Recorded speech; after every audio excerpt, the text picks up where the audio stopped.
Next is from The Great Greatness, and the subject is Tony Don't Care, or Doesn't Care. Recently, AEW's had a really horrible run of injuries with wrestlers such as Punk, Danielson, Cole, Omega, Santana, and numerous others. The majority of these injuries have come from wrestlers working gimmick matches.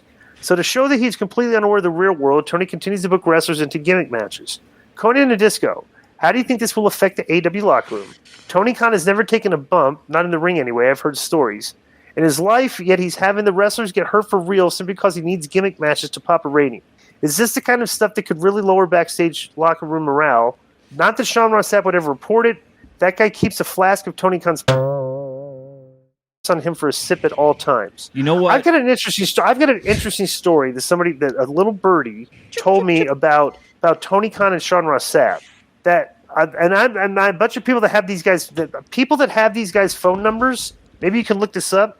But I guess there's this encryption messaging app called Signal, where you can, like, you know how like we have WhatsApp, Telegram, like all these messaging apps. There's that app called Signal, right?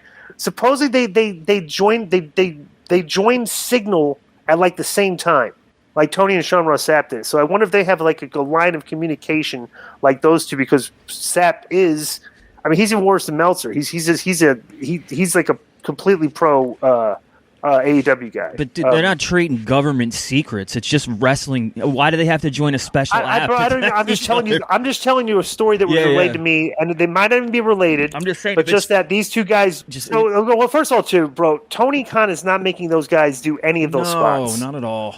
All those spots, all the injuries are self-inflicted. The guys are willingly doing the spots themselves. But I will say this: I think Tony does look at some of the numbers he draws when there's blood on the show, and he does kind of like, but it seems like he's been booking some blood because like the blood is kind of like an attraction. But we can have this discussion.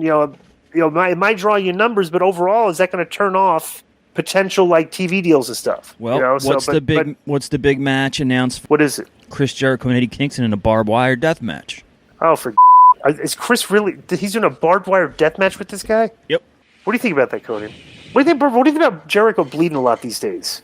Well, I guess maybe he sees the numbers too, and he's old school, so I'm a big proponent of blood, so you're talking to the wrong person. Right. Yeah, but blood never left the culture in Mexico. Right. Like we went 20 years of wrestling television where it's just like, because Vince was the only show in town, he just didn't do blood. And the other organizations followed. Tony came along, it's like, hey, let's bleed. And it's like, all right, okay, but it's kind of weird because a lot of the angles on the show are kind of, centered around comedy, and the next thing you know, these guys are bleeding all over each other. I just think there's too much blood, and that's the problem. Exactly, that's a good point. Remember when they had the like the perfect example? Didn't they have like a bunkhouse match one time with Butcher and Blade against Dustin Rhodes? QT was in it. It was QT and somebody else. Yeah. Right. You go like, why are they wasting blood? Why are these guys doing a bloody match? Right.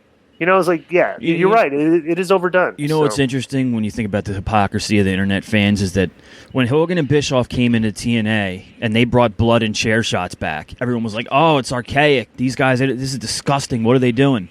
But they don't say the same thing about AEW, do they? They praise it. That's just your internet fan.